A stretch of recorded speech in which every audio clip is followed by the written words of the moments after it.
को एक कहानी बता रही हूँ। एक राजा रहे, उनके बच्चा नहीं होता था, तो सब लोग बताए, पंडित लोग, कि किसी बच्चे का ला के बलि कर दे दो तो आपको बच्चा हो जाएगा।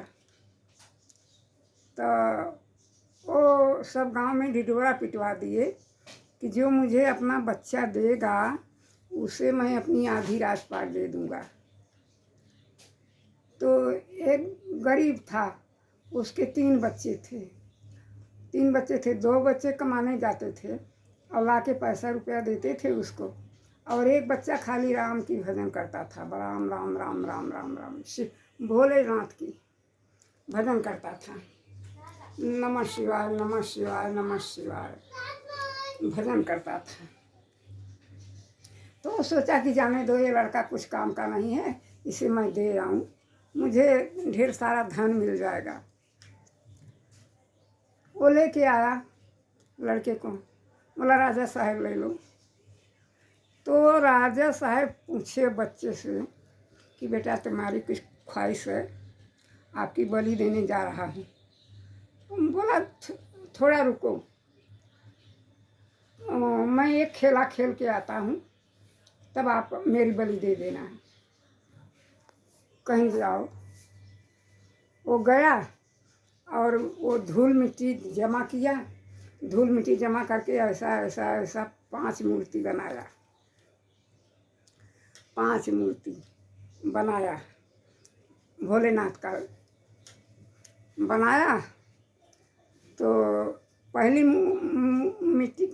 मूर्ति के पास बैठा, तो ऐसे मना के तो उसको लात मार दिया। फिर दूसरी मूर्ति बनाया, दूसरी मूर्ति के पास बैठा, तो वहाँ मनाया, उसको भी लात मार दिया। तीसरी के पास बैठा, उसको मनाया, तो उसको भी लात मार दिया। चौथी मूर्ति बनाया था, उसके पास बैठा, फिर उसको भी लात मार के उठ गया। 5वीं मूर्ति रह गई। 5वीं जो रह गई, 5वीं के पास बैठे और जाके लपट के ऐसे वो बच्चा रोने लगा। जब रोने लगा तो भोलेनाथ प्रकट हुए और उसको ज्ञान दिए, समझाए। तो वो आया राजा के पास, कहा अब चलो मेरी वो बलि दे दो, मेरी बलि दे दो, चलो। कहें बेटा अच्छा एक बात बताइए कि ये कौन सा खेला था? कहें आप क्या करेंगे, चलिए आप बलि दीजिए मेरी, अब कुछ मत पूछिए।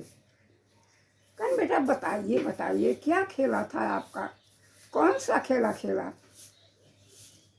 ये 5 मूर्तियाँ क्यों बनाई ऐसे ऐसे करके? तो वो बोला कि नहीं कुछ पूछो मत, चलिए मेरी बलि दीजिए। तो बोले बेटा जब से आप बताओगे नहीं तब से मैं नहीं दूंगा, आप बताइए। तो बोले कि देखो 5 मूर्ति मैंने बनाया ना, पहली मूर्ति के पास बैठा, वो मेरी माँ की मूर्ति थी। तो मैं सोचा माँ ही तो मेरा जन्म दिया, और माँ भी कह दिया कि जाओ राजा के दे के आओ, तो वो क्या मुझे बचाएगी, इसीलिए लात मारा उसको। और दूसरी मूर्ति मेरे बाप की थी, जो ला के आपके हाथ में दिया, तो इसीलिए उसको लात मार दिया कि जब ला के राजा के हाथ में दे दिए तो ये क्या बचाएंगे। और तीसरी मूर्ति उस पंडित की थी जो राजा साहब के बताए थे कि एक लड़के का बलि दे दो आपको वंश होगा। चौथी मूर्ति गांव समाज की थी, जो समाज वाले भी नहीं कुछ मदद कर सके मेरी, वो क्या बचाएंगे मुझे, उनको भी लात मार। 5वीं मूर्ति वो मेरे भोले शंकर की थी, भोलेनाथ भोलेनाथ की थी। इसीलिए मैंने उनको लपट के रोने लगा।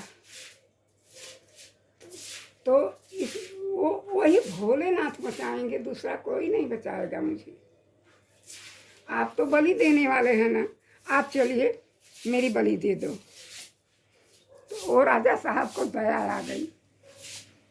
वो पूछे, गांव समाज ऐसे खड़ा था और पंडित भी खड़े थे जो बताए थे, सब लोग खड़े थे। तो बोले, बताइए क्या इनके बलि देने पर मुझे लड़का होएगा? होगा लड़का? अगर होगा तो मैं बलि दे देता हूँ इस बच्ची की, और नहीं होगा तो सबकी बलि दे दूंगा साथ में। ये आप सब निश्चित करिए, डिसाइड करिए कि मेरे बच्चा होगा। कोई नहीं बोला। तो राजा साहब उसी बच्चे के लेके गले से लगा लिए।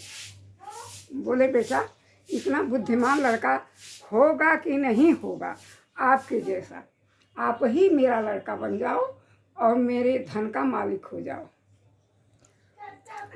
अरे मेरी राज जो है, राजपाट ले लो, आप राजपाट करो और मेरा बच्चा बन के रहो।